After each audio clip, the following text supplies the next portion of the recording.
Hello friends, नमस्कार। आप सभी को नमस्कार, सभी का वेलकम इस क्लास में। You all are welcome to this class. सभी स्टूडेंट जो ज्वाइन कर चुके हैं लाइव क्लास को क्विकली कंफर्म कर देंगे उनका ऑडियो वीडियो एक्सेसिबल है। Please confirm audio video is accessible. कर दीजिए confirm so that we can start the discussion. तो जैसा आप देख रहे हैं, आज इस सेशन के अंदर हम डिस्कस करेंगे Indian economy and Indian financial system module D chapter 30 के कुछ इंपॉर्टेंट क्वेश्चंस को। तो चलिए शुरू करते हैं क्वेश्चन आंसर्स को। ये पहला क्वेश्चन आपकी स्क्रीन के ऊपर है। What is bills rediscounting scheme? BRDS। Bills rediscounting scheme क्या है? It is a scheme where banks can discount genuine bills of exchange for their customers.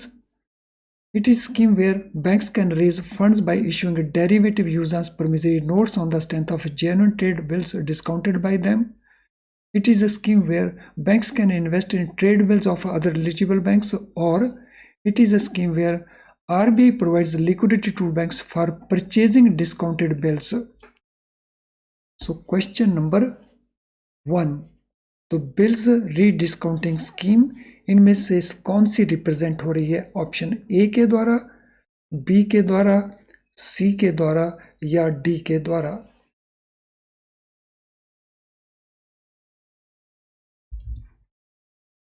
Question number 1, सभी ऑप्शन को केयरफुली रीड करिए और फिर आंसर प्रोवाइड करिए। Read all options carefully and then answer.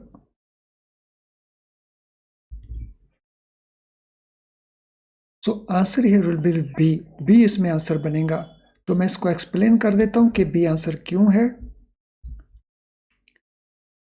Banks अपने customer से,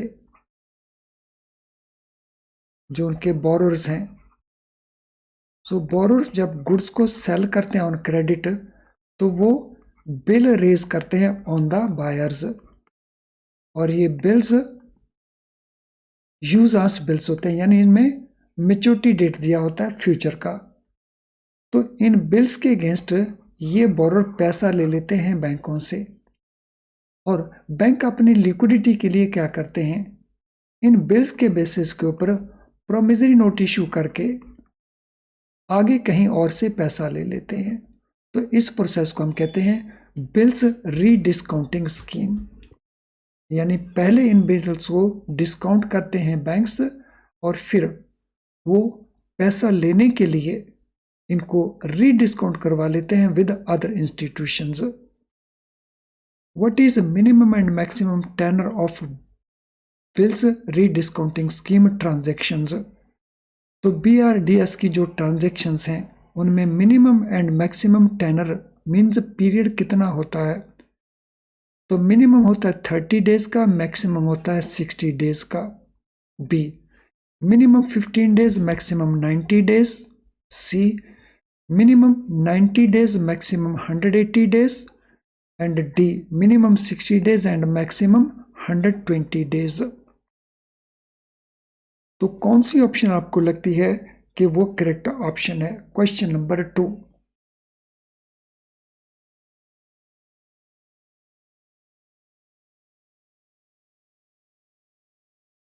तो option कौन सी बेटर बनती है, ऑप्शन कौन सी एप्रोप्रिएट बनती है rather?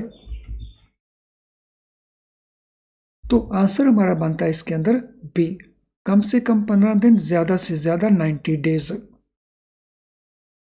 What is derivative usance promissory note?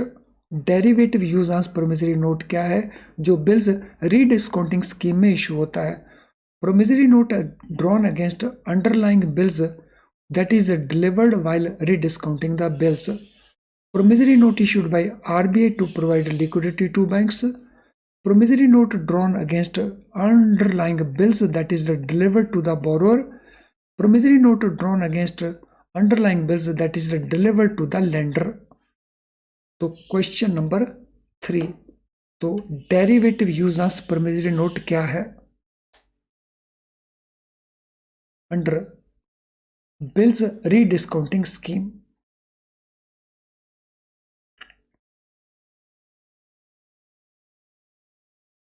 So it is promissory note जिसको ड्रॉ किया जाता है अगेंस्ट दोज बिल्स जिनको डिस्काउंट किया गया है, और डिलीवर कर दिया जाता है जब रीडिस्काउंट किया जाता है बिल्स को। What are eligible bills which can be rediscounted under this scheme? Eligible bills कौन से हैं जिनको रीडिस्काउंट किया जा सकता है इस स्कीम के अंदर? Bill of A finance companies, bills, house bills, bills of exchange which have arisen on account of bona fide trade transactions and are unencumbered, या bills which have a tenor of more than 90 days। so eligible bills कौन से जिनको rediscount किया जा सकता है? तो read all options very carefully और फिर आंसर प्रोवाइड करें।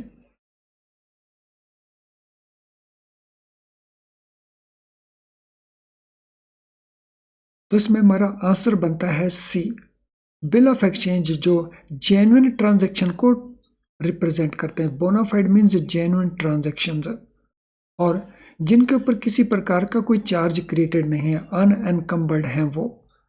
तो answer C is the right answer. What is effective yield on bills discounted under BRDS scheme? तो इनके अंदर जो इफेक्टिव यील्ड है वो कितनी है? Lower than the discount rate, equal to the discount rate, higher than the discount rate, और depends upon tenor of the bills. तो जो इफेक्टिव यील्ड है इनके ऊपर वो कितनी होगी BRDS स्कीम में?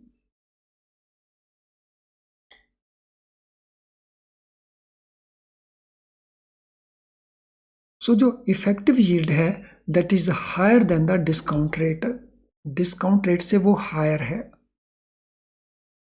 What is interest calculation basis for BRDS transactions? तो इंटरेस्ट कैलकुलेशन के बेसिस क्या हैं BRDS स्कीम की ट्रांजेक्शंस के अंदर? Actual divided by 365, actual divided by 360, front ended basis या back ended basis. So interest का जो कैलकुलेशन है इनके ऊपर कैसे किया जाता है? सो साल में 365 दिन लिए जाते हैं। So actual divided by 365 days, और एक्चुअल डिवाइडेड बाय 360 डेज, या फ्रंट एंडेड या back ended.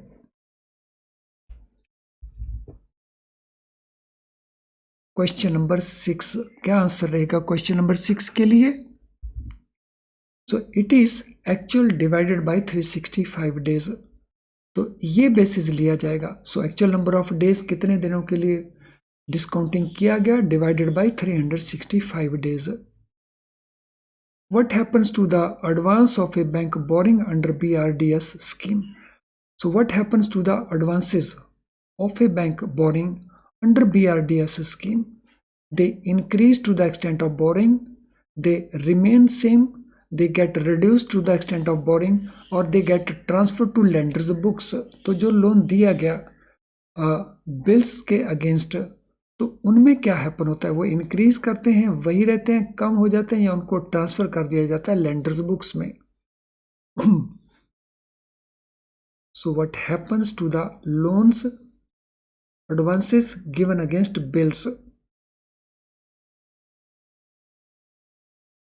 So that value gets reduced to the extent of borrowing। तो जितना पैसा बोरो कर चुके हैं, फॉर एग्जाम्पल अगर बैंक ने बिल डिस्काउंट करके लेंड किया है 10 करोड़ रुपीस, और उसमें से एडवांस ले लिया उसने, बिल्स री डिस्काउंट करवाए 2 करोड़ रुपीस के, तो उस केस में जो लायबिलिटी एसेट दिखाए जाएंगे, so that will be to the extent of 8 crores। So they get reduced to the extent of money borrowed। What does discounting bank hold till a date of maturity of derivative usance promissory note? So जो discounting bank है वो क्या hold करता है?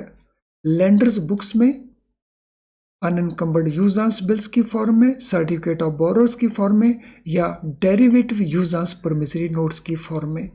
So what does discounting bank holds? तो जो discounting bank है उसके पास क्या रहता है? लेंडर की बुक्स, अनकम्बर्ड यूजांस बिल्स रहते हैं, सर्टिफिकेट ऑफ बोरो रहता है, या डेरिवेटिव यूजांस परमिजरी नोट्स रहता है।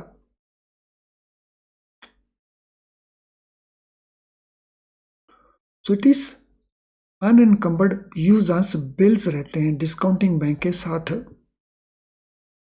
What is objective of long term repo operations? So long term repo operations का पर्पस क्या है, ऑब्जेक्टिव क्या है? To restrict banks from undertaking maturity transformation, to reduce credit flow to productive sectors, to encourage banks to undertake maturity transformation smoothly and seamlessly, and to assure banks about availability of durable liquidity at reasonable cost, or to limit availability of liquidity to banks.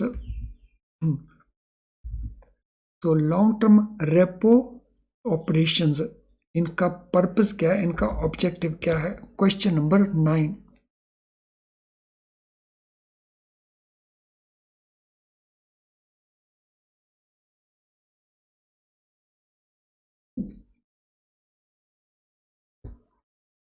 So what will be the answer for question number 9?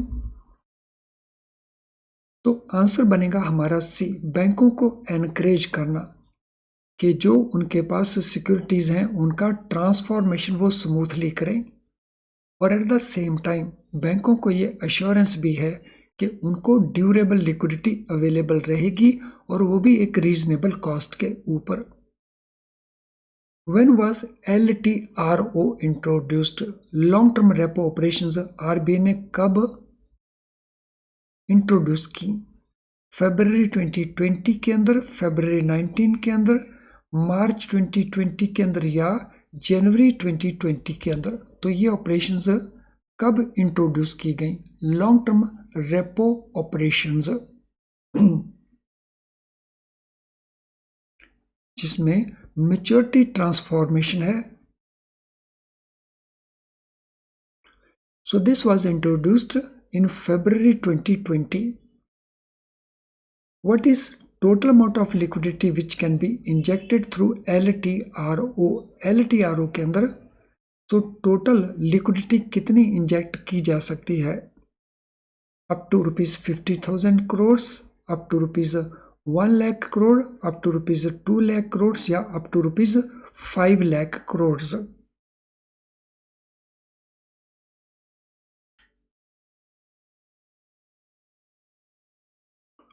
So it can be up to 1 lakh crore. Question number 12. What is the tenor of term repo conducted under LTRO scheme? LTRO scheme के अंदर जो term repos use की जाएंगी उनका maturity period क्या होगा? 6 months का, 1 to 3 years का, 3 to 5 years का, या 1 month to 3 months का? So what shall be the maturity period or a tenor of those repos? So question number 12, what shall be the answer?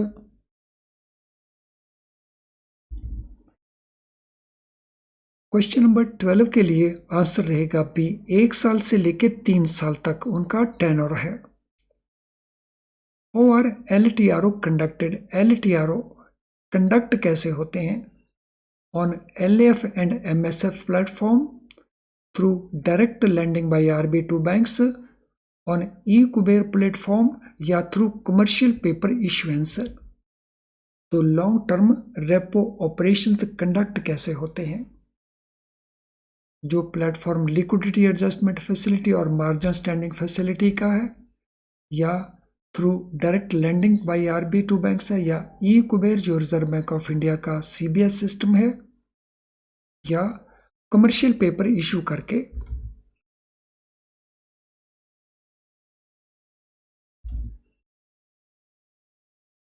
So it is through Reserve Bank of India's e-Kuber platform.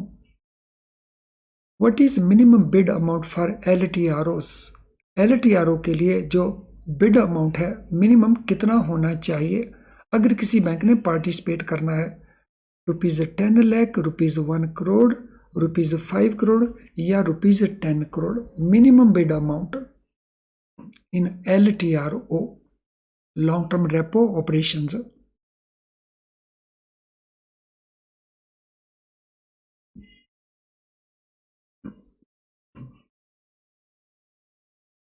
So minimum bid amount is ₹1 crore, 1 crore रुपए का minimum bid amount है।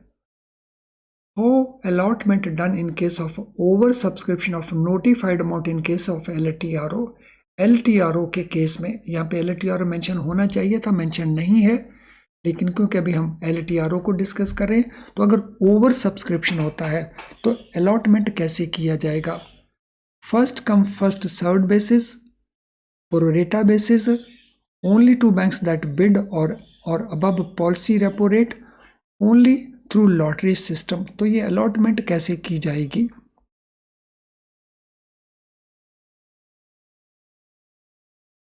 So how this allotment shall be done?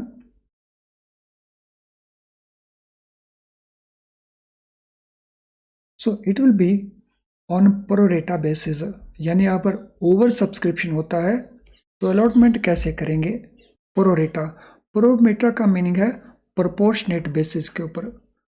अगर किसी ने 1000 का bid किया है और किसी ने 2000 का बिड किया है, किसी ने 3000 का बिड किया है, तो इनको जो अलॉटमेंट होगी, एलोकेशन होगी, वो रेशियो क्या रहेगा?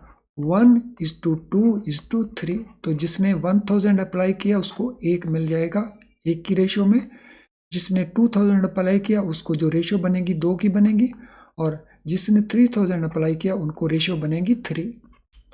तो इस रेशियो में, इस अनुपात में उनको अलॉट किए जाएंगे। Question number 16, what is prevailing policy rates for LTROs? तो इस क्वेश्चन को हम ना करें बिकॉज ये rates from time to time change होते रहेंगे।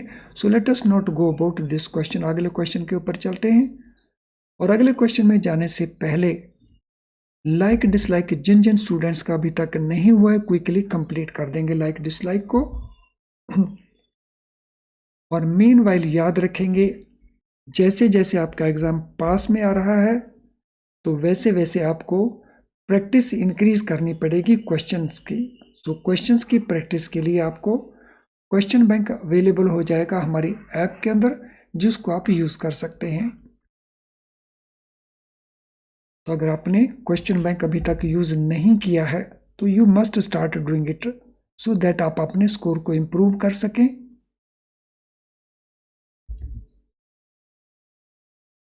सो लाइक डिसलाइक को क्विकली कंप्लीट कर दें। मैं वेट कर रहा हूं आपके कंफर्मेशन की कि आपने लाइक डिसलाइक को कर दिया है।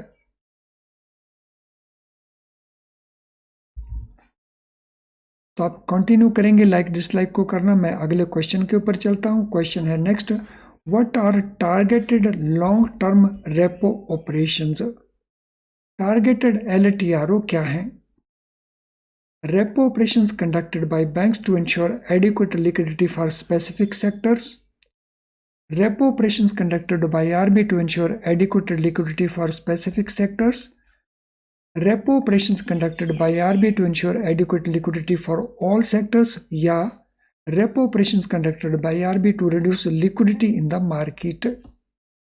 तो targeted LTRO operations क्या हैं?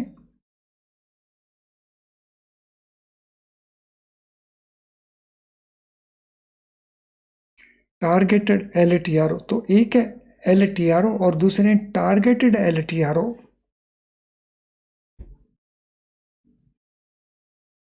सो टारगेटेड LTRO हैं वो LTRs जो किसी स्पेसिफिक सेक्टर्स को लिक्विडिटी प्रोवाइड करने के लिए कंडक्ट होती हैं। तो यहाँ पे जो टारगेट वर्ड है वो रिलेट करता है किसी भी स्पेसिफिक सेक्टर को। तो किसी भी स्पेसिफिक सेक्टर में लिक्विडिटी प्रोवाइड करने के लिए जो रेपो ऑपरेशंस कंडक्ट की जाएंगी लॉन्ग टर्म बेसिस के ऊपर, उनको हम कहते हैं TLTRO। Which sectors are targeted under LTRO? कौन से सेक्टर्स को टारगेट किया जाता है LTRO के लिए? All sectors, investment grade corporate debt, only government securities, या ओनली रिटेल सेक्टर? तो किसको टारगेट किया जाता है?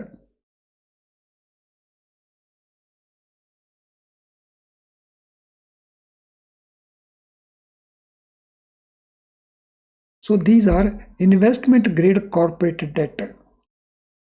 तो जो कॉर्पोरेट डेट है इन्वेस्टमेंट ग्रेड वाला, तो उस पर्पस के लिए ये स्कीम प्रोवाइड की गई।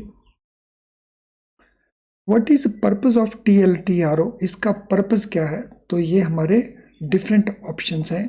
To reduce liquidity in the market, to ensure that there is enough liquidity in the market like corporate bond market, to provide loan to retail sectors or to provide loan to all sectors of the economy। तो हमने बताना है यहाँ पे purpose क्या है TLTRO का।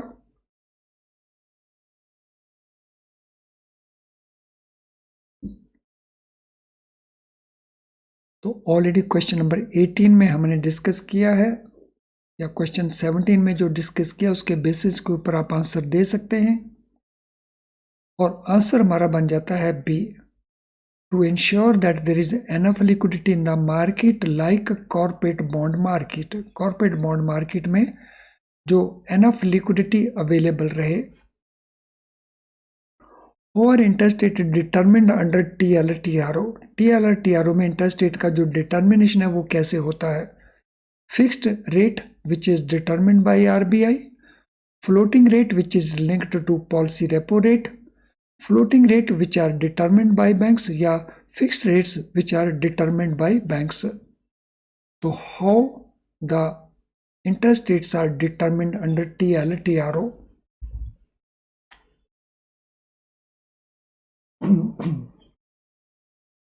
Question number 20, क्या आंसर रहेगा? सो इसके लिए आंसर रहेगा बी, फ्लोटिंग रेट जो लिंक रहेंगे पॉलिसी रेपो रेट के साथ। So policy repo rate Reserve Bank of India announce करता है, तो उसके साथ लिंक करके वो इंटरेस्ट रेट डिटरमिन किए जाएंगे। तो क्वेश्चन नंबर 20 के लिए आंसर रहेगा हमारा B. What is regulatory exemption provided to TLTRO? सो TLTRO को कौन सी रेगुलेटरी एग्जाम्पशन प्रोवाइड की गई है, यानी जो रेगुलेटर के रूल्स हैं उनमें एग्जाम्पशन किसका किया गया है? They are exempted from CRR requirement, they are exempted from SLR requirement, they are exempted from CRR requirement for equivalent incremental credit disbursed by banks as loans, they are exempted from SLR requirement for equivalent of incremental credit disbursed by banks as loans। तो इनमें कौन सा हमारा option answer बनता है question number 21 के लिए? Exemption किस सिचुएशन में उनको अवेलेबल है? All incremental credit disbursed by banks as loans, या equivalent incremental credit disbursed by banks. Sorry friends, question number 21, what will be the answer?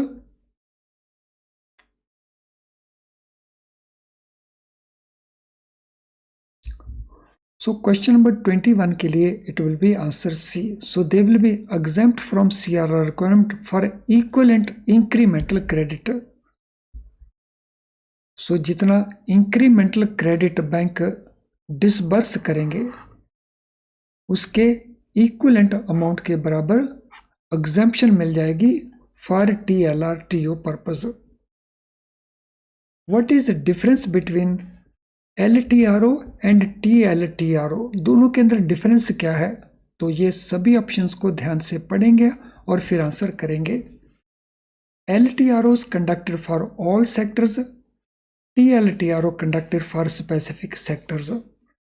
LTROs conducted for all sectors and LTRO conducted for specific sectors।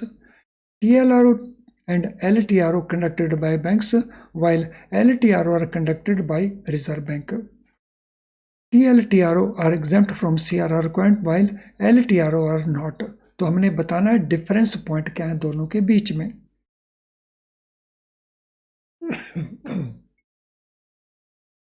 Question number 22,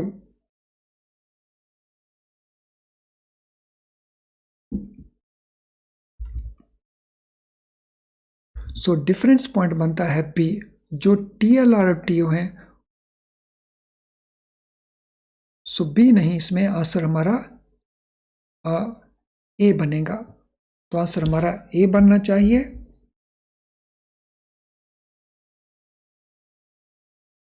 जो LTRO है वो सभी sectors के लिए है, जबकि TLRTO वो specific है क्योंकि वो टारगेटेड है। तो आंसर हमारा ए बनेगा। What is prime objective of TLTROs? इनका जो प्राइम ऑब्जेक्टिव है वो क्या है TLTROs का? To provide liquidity to stock market, to provide liquidity to corporate bond market, to provide liquidity to commodity market, या to provide liquidity to forex market. So prime objective क्या है? What is prime objective?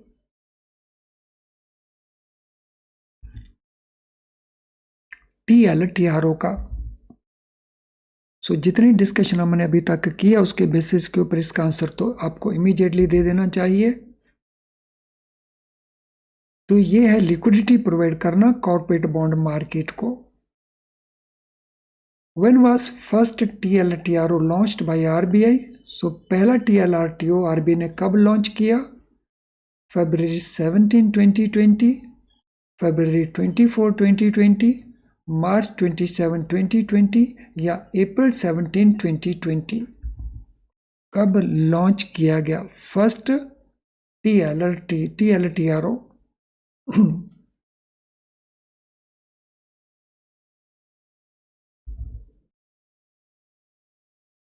तो it was launched on March 27, 2020.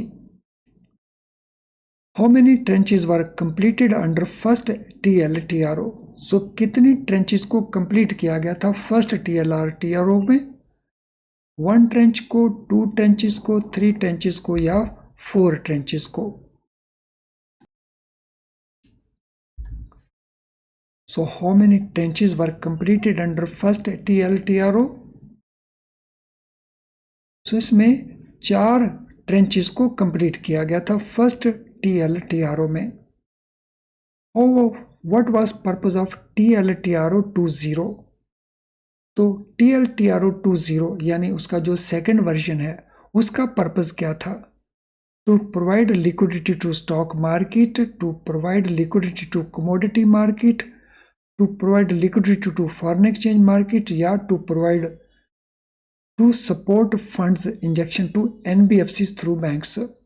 तो second जो था TLTRO तो उसका purpose क्या? तो पहले का तो हमने देख लिया कॉर्पोरेट बॉन्ड्स था, जो सेकंड है उसका पर्पस क्या था? सेकंड TLTRO का तो इसका पर्पस था NBFCs को लिक्विडिटी प्रोवाइड करना, to support funds injection to NBFCs through banks.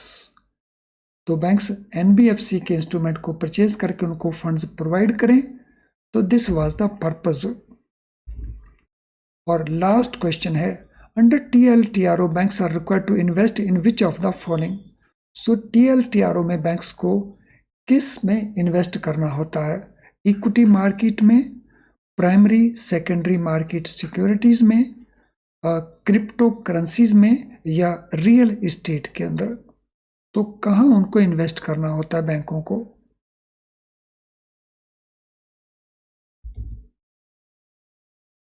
तो where do banks invest?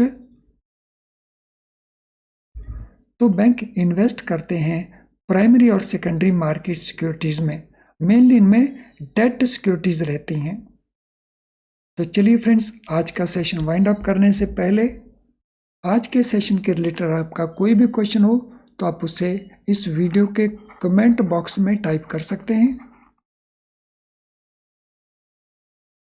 So comment box आपको ऑलवेज अवेलेबल रहता है, लेकिन अगर आपकी कोई जनरल क्वेरी है तो उसके लिए आप हमें इस ईमेल आईडी के ऊपर पोस्ट कर देंगे, या हमारी ऐप का जो मैसेज बॉक्स है